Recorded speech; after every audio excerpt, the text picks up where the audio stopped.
Nous sommes aujourd'hui devant l'église du Béguinage où plus de 200 travailleurs et travailleuses sans papier sont en grève de la faim depuis le 23 mai dernier. Si nous faisons ce reportage aujourd'hui, c'est parce que la situation est plus qu'alarmante. La vie de ces personnes ne tient plus qu'à un fil. Après plus de 50 jours de grève de la faim, leur santé psychique et physique a atteint un stade de non-retour. Les conditions de régularisation des personnes sans papier sont tout simplement subjectives à ce point que certaines personnes sont en Belgique depuis 10, 15, 20 ans et n'ont toujours pas été régularisées. Les revendications des personnes sans papier sont donc simples et totalement légitimes. Ce sont ici des informaticiens, des boulangers, des cuisiniers, des aides ménagères qui sont payés à des taux horaires aussi bas que 3 € de l'heure. Avec la crise du coronavirus qui a débuté en 2020, leur situation s'est encore aggravée. Le gouvernement fédéral ne bouge pas d'un pouce et, par son inaction criminelle, pousse ces personnes à continuer leur grève de la faim et risquer leur vie simplement pour des papiers.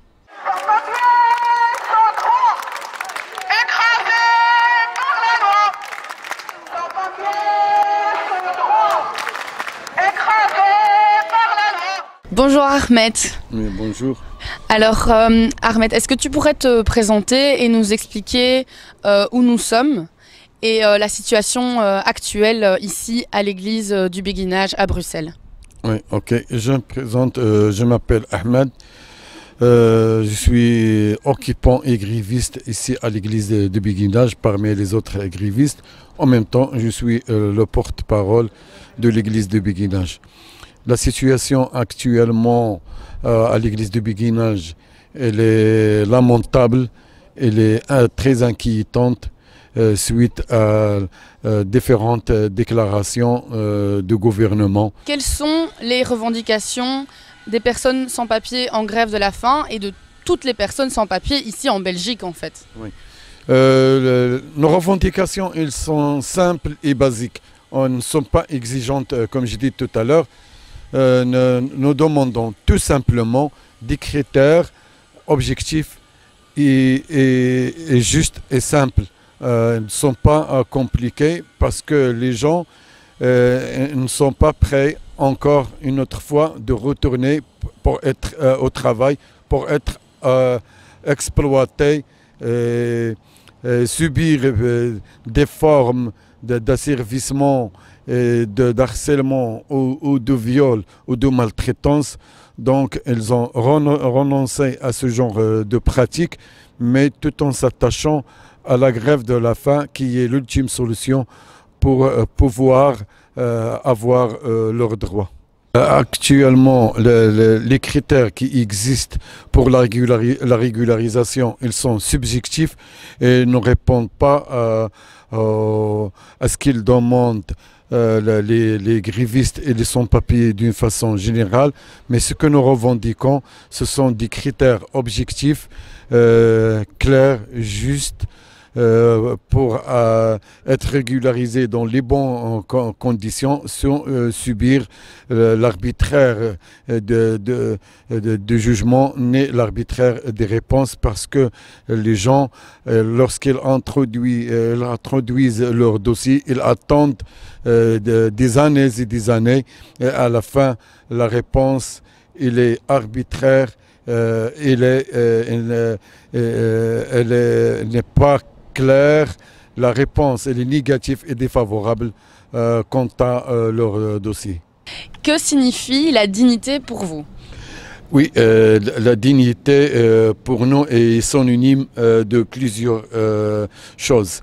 La dignité, c'est de travailler la tête sur les épaules, voyager en pleine liberté, parce que la plupart des personnes ici, surtout notamment les travailleurs et travailleuses sans papier, ne peuvent pas voyager, ne bénéficient pas d'un congé, d'un mois de congé comme les autres citoyens.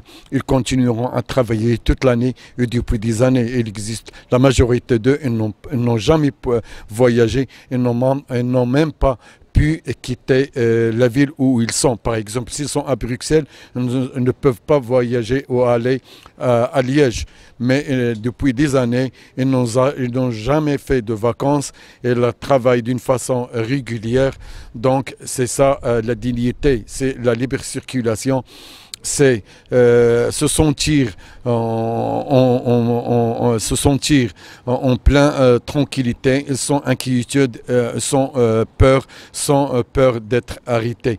Donc la carte séjour, c'est pas tout simplement un signe visible d'identité, mais c'est un producteur de liberté et c'est un producteur de dignité, c'est un producteur d'identité. Il y avait beaucoup en fait de travailleurs sans papier qui ont travaillé pour la rénovation du tunnel Arlois, ce qui prouve bien que les travailleurs sans papier sont présents de manière importante dans le monde du travail et contribuent grandement à l'économie, à la société belge. Il y avait beaucoup en fait de travailleurs sans papier qui ont travaillé pour la rénovation du tunnel Arlois, ce qui prouve bien que les travailleurs sans papier sont présents de manière importante dans le monde du travail et contribuent grandement à l'économie, à la société belge. Alors, quel est le chiffre qui correspond au travail des sans-papiers dans le PIB de la Belgique?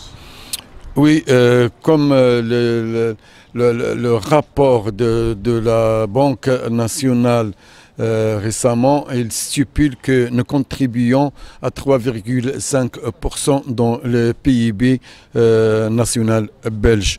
Les travailleurs sans papier, ils sont fort présents dans différents secteurs.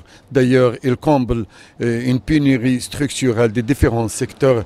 Effectivement, ils travaillent sur les chantiers, sur les tunnels, sur l'ORECAS, dans des fermes, dans la menuiserie, dans la soudure, à partir des métiers élémentaires jusqu'à tout ce qui est technologique. Pour conclure, Ahmed, on pourrait dire que la situation actuelle, elle est telle qu'il y a de nombreux postes vacants, une pénurie de personnes qualifiées pour certains jobs. Cette pénurie pourrait être réglée en régularisant les personnes sans papier. Et la situation actuelle, c'est plutôt que ces métiers en pénurie, ils sont parfois remplis, du coup, par des personnes sans papier, donc au noir, qui se retrouvent dans des conditions précaires, avec des salaires précaires, sans aucun accès à la sécurité sociale, tout en ne pouvant pas contribuer à la caisse sociale et du coup payer des impôts qui permettraient de remplir les caisses, de payer les gens qui vont en pension, etc. Donc au final, il est très clair que grâce à la régularisation des travailleurs et des travailleuses sans papier, la Belgique serait gagnante. Donc ça, c'est vraiment le message sur lequel il faudrait conclure. La régularisation des travailleurs et travailleuses sans papier est une bonne chose et a une valeur ajoutée pour la Belgique dans le cadre de cette pénurie d'emplois et dans le cadre de ces départs massifs de personnes vers la pension. Oui, effectivement. La régularisation des travailleurs et travailleuses sans papier, c'est 65 millions dans la caisse de la sécurité sociale chaque mois. Donc, ils présentent une solution, comme vous avez dit, une valeur ajoutée à la Belgique, soit sur le plan social, soit sur le plan économique. Donc, c'est impératif de régulariser ces personnes parce qu'elles représentent une solution et pas une misère. Je suis arrivé en Belgique en 2010.